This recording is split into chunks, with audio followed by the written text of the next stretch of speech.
جو سرکاری ریٹ اوگرا کا ہے اس سے کافی مہنگی ہے. سرکاری ریٹ اوگرا کا آج بھی 308 روپے ہے, لیکن اس میں ڈفرینس ہے, ابھی بھی ہے. ابھی وہ سٹیم لائن نہیں ہوئی ان کی سپلائی پرائیویٹ کمپنیز کی. جب وہ سٹیم لائن, ہماری جب صبح بات ہوئی ان کا یہ کہنا تھا کہ جب یہ سپلائی سٹیم لائن ہو جائے گی تو اسی طرح تو وہ تو خیر الماس ایل پی جی کا مسئلہ جو ہے یہ تو ہم تب سے اٹھا رہے ہیں نا, جب سے اوگرا نے کے مطابق جو نوٹیفیکیشن آیا تھا تب وہ 304 روپے تھا. 304 پہ بھی جو ایل پی جی تھی وہ 450 پہ فروخت ہو رہی تھی مارکیٹ کے اندر. اب جب 308 کچھ روپے ہے تو اب ہم دیکھ رہے ہیں وہ 500 550. اب آپ بتا رہے ہیں کہ وہ تھوڑی سی بہت بہتری آئی, 470 پہ آ گئی ہے. بٹ ہم کراچی جائیں گے. کراچی سے ہمارے ساتھ انجم وہاب موجود ہیں. انجم بتائیے گا کہ کراچی میں بھی سیم سچویشن ہے یا یہاں پہ صورتحال مختلف ہے؟ کمی دیکھ رہے ہیں آپ اشیاء خرد و نوش کی قیمتوں میں؟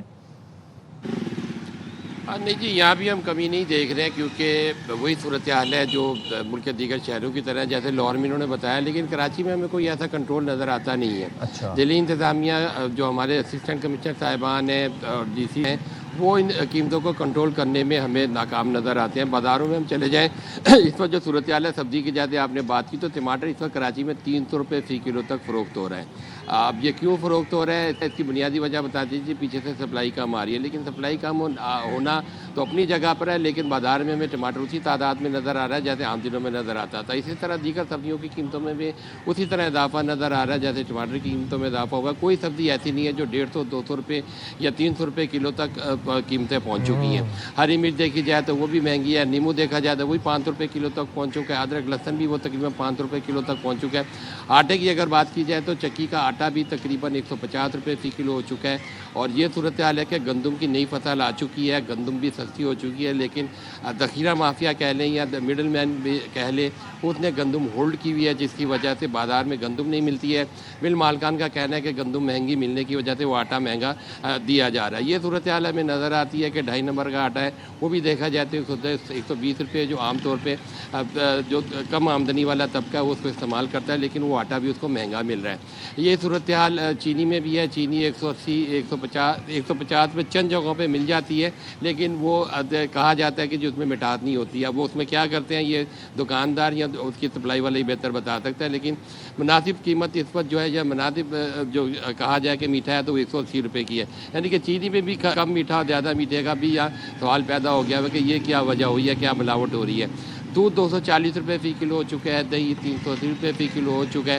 تمام اشیاء خود و نوش جو اشیاء ضروری ہیں جو روزمرہ کے استعمال کی ہوتی ہیں تمام کی قیمتوں میں اضافہ ہو چکا ہے. چیکنگ کا نظام موجود نہیں ہے. کمشنر صاحبان نکلتے ہیں, ڈی سیز نکلتے ہیں, چند دکانوں پر جاتے ہیں, جرمانہ کرتے ہیں اور واپس آ جاتے ہیں. اور دکانداروں کو بھی یہ کہتے ہیں کہ جی وہ جرمانہ کرتے ہیں, ساتھ ہی وہ آفر بھی کر دیتے ہیں کہ آپ اتنے پیسے دے دیں تو ہم آپ کا جرمانہ کم کر دیں گے. یہ بھی شکایت ہمیں دکانداروں کی طرف سے نظر آتی ہے. تو مجموعی طور پہ صورتحال دیکھی جائے تو دکانداروں کی شکایت اپنی جگہ ہے کہ جی ہم سے انڈر دا ٹیبل بھی پیسے مانگتے ہیں, جرمانہ بھی کرتے ہیں اور مختلف مطلب آپ انجم وہاب ہمیں یہ بتا رہے ہیں کہ جب اے سیز ڈی سیز فیلڈ میں جاتے ہیں اور دکانوں کا معائنہ کرتے ہیں تو وہ دکاندار اگر ان کو انڈر دا ٹیبل کچھ پکڑا دیں تو وہ لین دین پہ معاملہ جو ہے وہ وہیں پہ ختم ہو جاتا ہے. یہ شکوہ کر رہے ہیں دکاندار. بالکل, یہ دکانداروں کا کہنا ہے, یہ دکانداروں کا شکوہ ان کا کہنا یہی ہے کہ وہ اس طرح کرتے ہیں. وہ اپنا نام بھی نہیں بتاتے اور نہ اس سلسلے میں وہ کئی خاص معلومات دیتے ہیں کہ جی اگر ہم بتائیں گے تو دوبارہ چھاپا پڑے گا تو ہمارے بھی زیادہ جرمانہ ہوگا.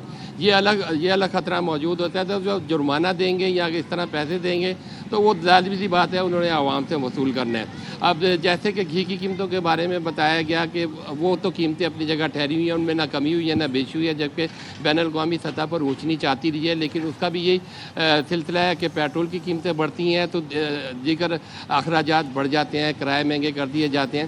تو اگر بین الاقوامی سطح پر گھی اور تیل کی قیمتیں کم ہوتی ہیں تو لیکن وہ پاکستان میں کم نہیں کی جاتی ہیں, لیکن جب بڑھتی ہیں تو فوری طور پر اس کا اثر لوکل مارکیٹ میں بھی ہو جاتا ہے. تو یہ گھی کی صنعت والوں کو اس کا جواب دینا چاہیے کہ جب بین الاقوامی سطح پر قیمتیں کم ہوتی ہیں تو وہ کم کیوں نہیں کرتے. ہمارے یہاں یہ رواج ہی نہیں ہے کہ اگر بین الاقوامی سطح پر قیمتیں کم ہو جائیں تو لوکل سطح پر ان کو کم کیا جائے, کیونکہ بیلنس چیک اینڈ بیلنس کا کوئی نظام ایسا موجود نہیں ہے کہ جس سے دکانداروں پر کوئی خوف طاری ہو وہ دکانوں پہ قیمتیں کم کرنے. ہول سیل میں قیمتیں کم نظر آتی ہیں, لیکن